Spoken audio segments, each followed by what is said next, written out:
Let's talk about all of the books I want to read this autumn. I'm a very ambitious individual, as you can tell, but it's currently 90 degrees outside and it doesn't appear as though it's getting any cooler anytime soon.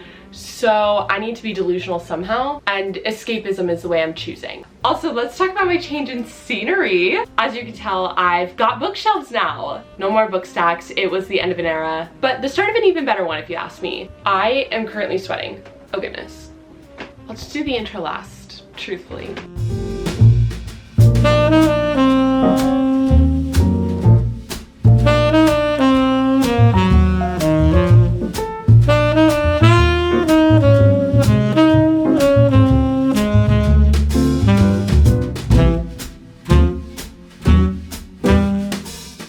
Starting strong, we've got Fourth Wing by Rebecca Yarros. Truthfully, I don't think this could be an autumn TBR video without this book. Everyone and their mother is talking about it, and I am quite literally only going into this with the knowledge that it is about a dragon college. It is giving very much Divergent with dragons. That's as eloquently as I could put it. But that many people just can't be wrong. I hope. They better not. I've talked a lot about the rating of this book on Goodreads. It is currently sitting at a 4.6 star average, closer to the 4.7 star end of the scale. I'm not a woman in STEM, but if you round it up, it's gonna be 4.7. Math!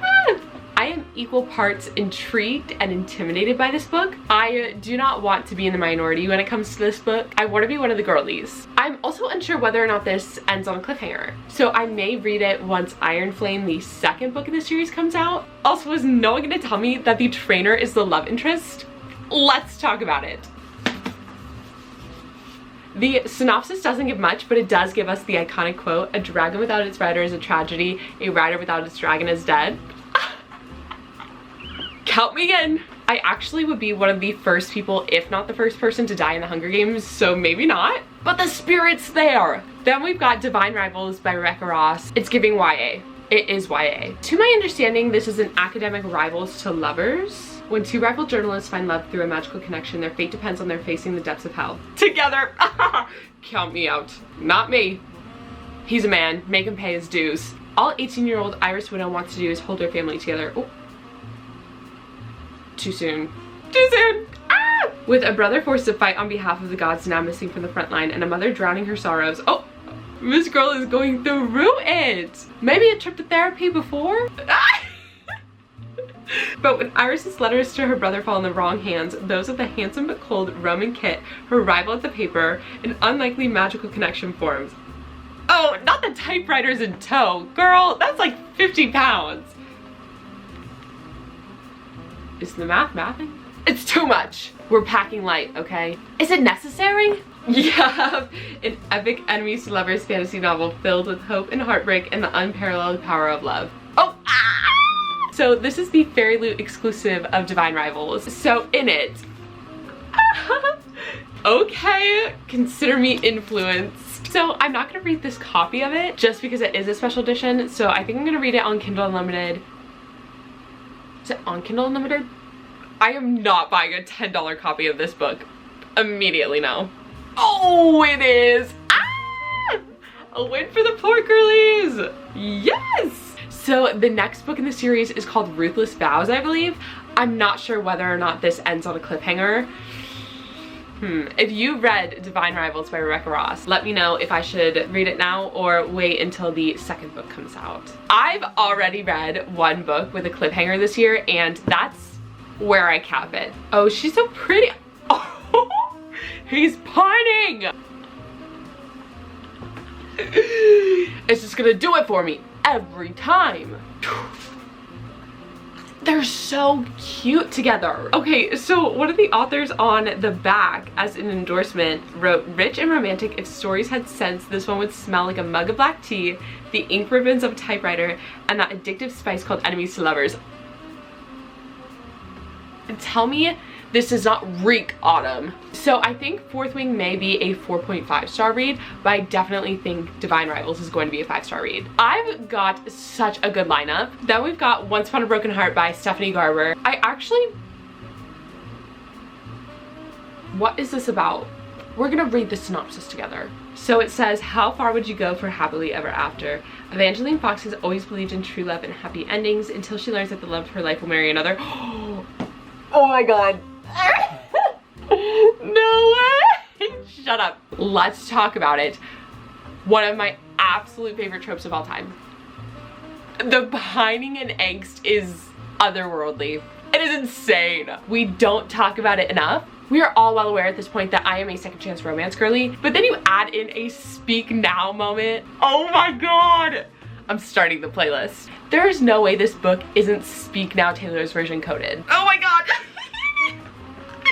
I'm so, oh my god. I can't. I need to read this.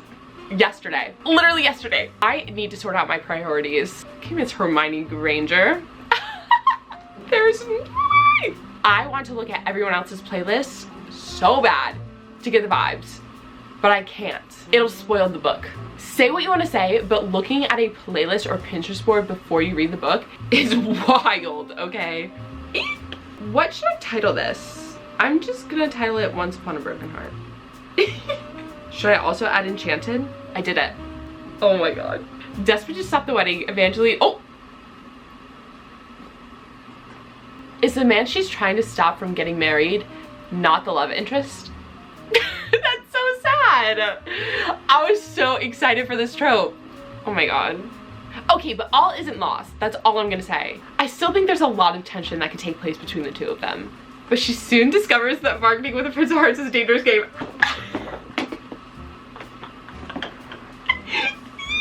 Is he morally gray? Please. Oh my god. He has plans for Evangeline.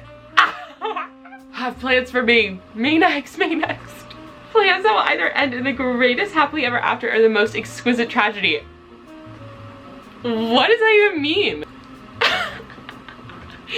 I'm so excited. I think this is going to be a 5-star book. That's bold coming from me. I am an avid 4.9 star rater, okay? Also by Stephanie Garber, the Caraval trilogy. I also don't even know where to start in the world of Stephanie Garber novels, purely because, to my understanding, the Once Upon a Broken Heart trilogy and the Caraval trilogy take place in the same universe, but someone told me to read one trilogy before the other. I want to say Once Upon a Broken Heart before Caraval, but I could be wrong. Please do not quote me on that, so that it doesn't spoil the other. A legendary competition, a mesmerizing romance, an unbreakable bond between two sisters. Okay, so let's start with that. I maybe wouldn't put a mesmerizing romance and an unbreakable bond between two sisters next to each other. I'm just a girl. What do I know? A circus performance. How invigorating. So Scarlett has never left her tiny island. It's giving Rapunzel, but also Barbie and the Lost Island Princess. Is that the name of the movie? The one where she's lost on an island. So her and her sister live on this island with their powerful and cruel father. He's a man. Don't let him disrespect you like that. Immediately no. But her father arranges a marriage for Scarlett. Never let a man make a decision for you. But it says Scarlett thinks her dreams of seeing Caraval, the faraway once-a-year performance where the audience participates in the show, are over. I read the Circus's Family duology by Krista and Becca Ritchie at the beginning of this year. Since then, I've just wanted to read anything and everything that involves circus performances. Wait, so you need to be invited to it. So Scarlett gets an invitation to the show with the help of a mysterious sailor. Okay, Brendan. Aw, her sister whisks her away to the show. Oh. Never mind, never mind. It says only as soon as they arrive, Tella is kidnapped by Caraval's mastermind organizer legend.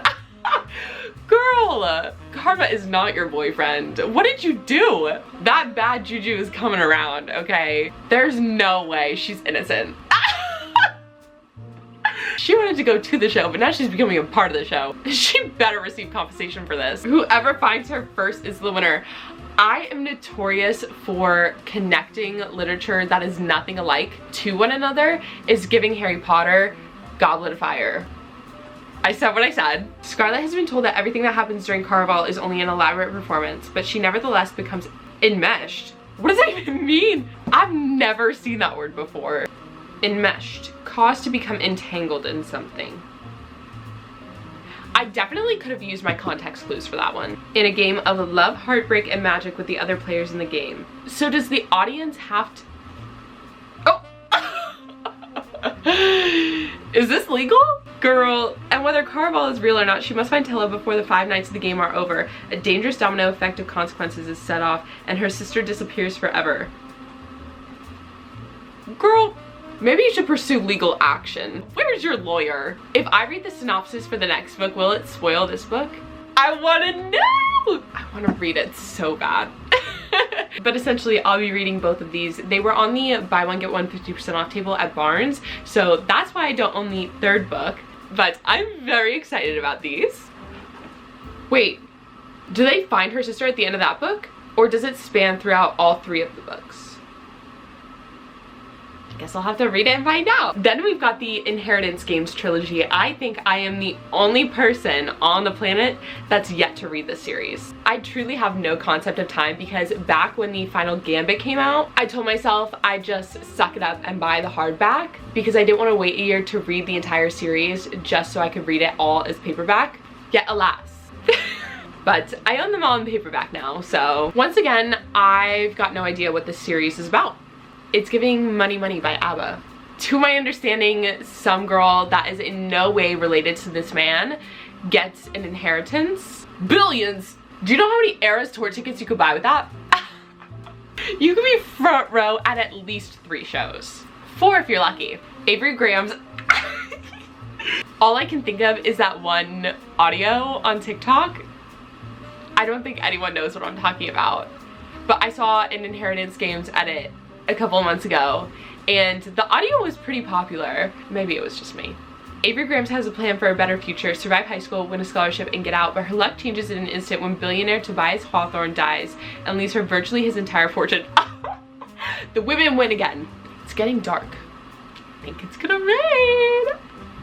The only catch, Avery must move into his sprawling mansion full of secrets, passages, riddles, and codes. Unfortunately for Avery, Hawthorne House is also occupied by the family that was just disinherited. The drama! The girls are fighting. This includes the 4 Hawthorne grandsons, dangerous magnetic boys who grew up with every expectation that one day they would inherit billions. Sucks to suck, doesn't it? It's because you're a man. Oh, heir apparent Grayson is convinced that Avery is a con woman and he's determined to take her down, but his brother Jameson views her as their grandfather's last hurrah, a twisted riddle, a puzzle to be solved. It's giving... What are their last names?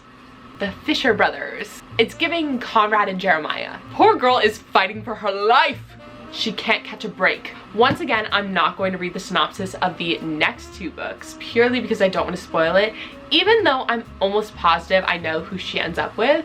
I went through an era where I was convinced I would never read the Inheritance Games, so I didn't bother looking past the spoilers. But I've also got the memory of a goldfish, so it worked out in the end.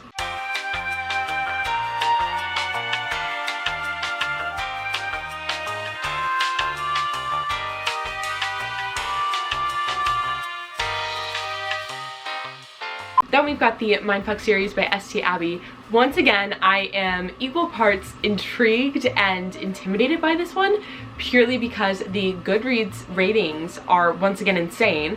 They are currently sitting at a 4.6. So I'm nervous in part because I think this may be a book that will cause me to never want to eat again. I say that because I am a very squeamish person and I do not do well with overly depictive descriptions of bodily fluids and limb loss. Just the vibe I'm getting. I could be wrong. I hope I'm wrong. All I'm gonna say is serial killer who falls in love with an FBI agent. It's messy. So messy. I support women's rights and wrongs, so. Then we've got the Eden series by Devney Perry. I am very excited to jump into this purely because her books are just so cozy. They just radiate the perfect end of summer, beginning of autumn vibes to me. So the first series I actually ever read by Devney Perry was under her pseudonym Willa Nash. It was the Calamity Montana series. While they weren't extraordinarily written, I was definitely able to read them all in one sitting. They weren't very long, neither are these. So I only own the first 2 books in this series, but I'm not planning on buying the rest. I'll probably just read them on Kindle Unlimited. It's there, might as well take advantage of it. Once again, we've got no clue what this is about. I want to say Indigo Ridge is the first book. Oh, There's no way. Oh my god. So I don't do cop romances. Oh my god. It's cop romance. Yep. Winslow Covington believes in life and liberty and the letter of the law. As Quincy Montana's new chief of police, she's determined to prove herself to the community and show them she didn't earn her position because her grandfather is the mayor. I can't. I'm so upset. Everyone was hyping up this series. Is the second book also? Okay, so I think I just may not read this. It's everyone else's prerogative if they want to.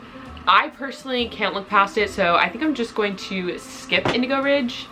It gives the vibe of an interconnected series of standalones, so I don't think it's going to influence the reading any. But the second book, Garnet Flats, it says Talia Eden loved foster Madden for 1 year, 2 months, and 11 days. It was on day 438 that her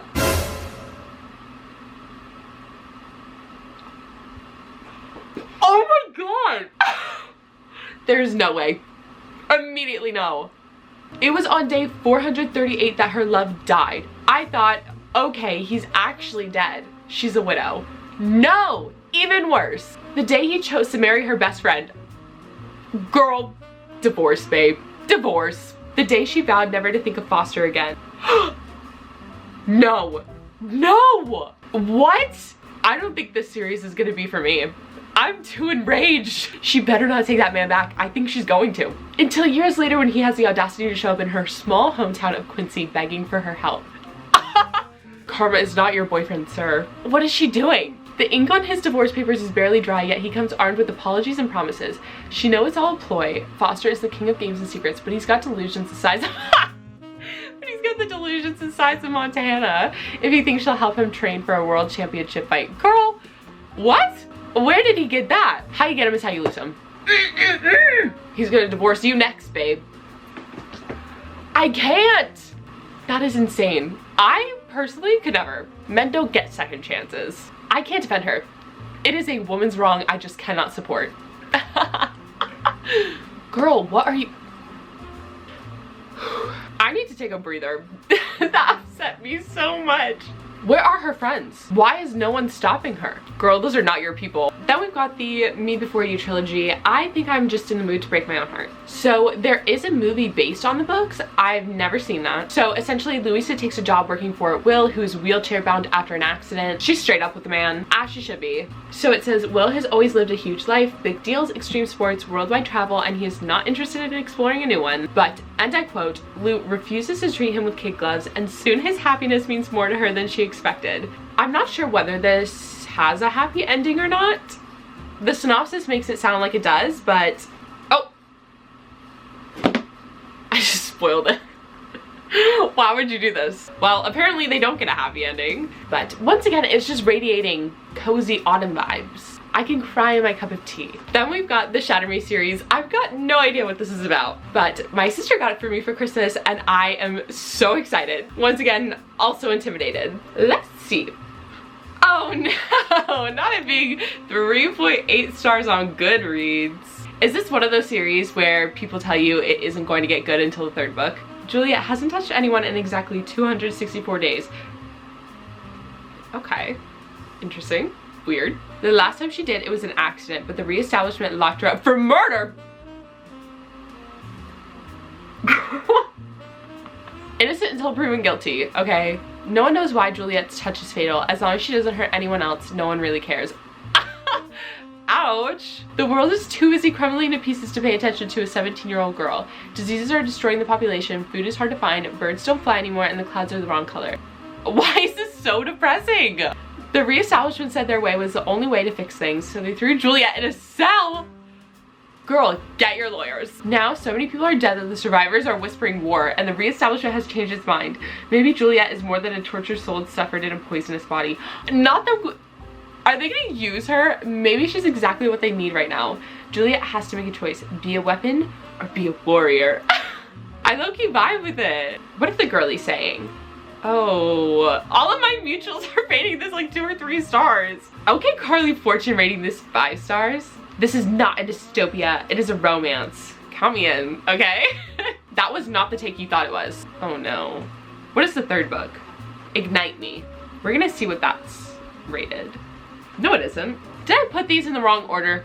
Wait, Unravel Me is the second book. And it's rated 4.1. Okay, I vibe with it.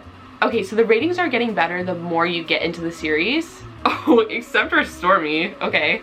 Why do Restore Me and Defy Me have like the same cover? People are not liking the end of the series apparently. I think I'm still gonna read it. I want to be just like other girls. Well friends, those are most of the books on my autumn TBR. I say most because there still are some anticipated releases I'm going to be reading. I'm also sure that I'm going to stray from my TBR at some point. There are just so many exciting books that I've been sent lately, but these are the books with the most autumn vibes that I've been waiting all year to read. I mean, some of these have been on my TBR since autumn of last year, but that being said, let me know if any of these are on your TBR or if you've read any of these and what your thoughts are. I'm very excited to see what books people decide to read this season, but I've linked all my socials down below. I'm in a little transition period with my book talk, but I do post almost daily on my Bookstagram. If you want to see what I'm currently reading, check out my Goodreads. If you want to read with me, I've got a book club over on Fable. It's called Lessons in Love and you should totally join. But I love you all, and as always, happy reading.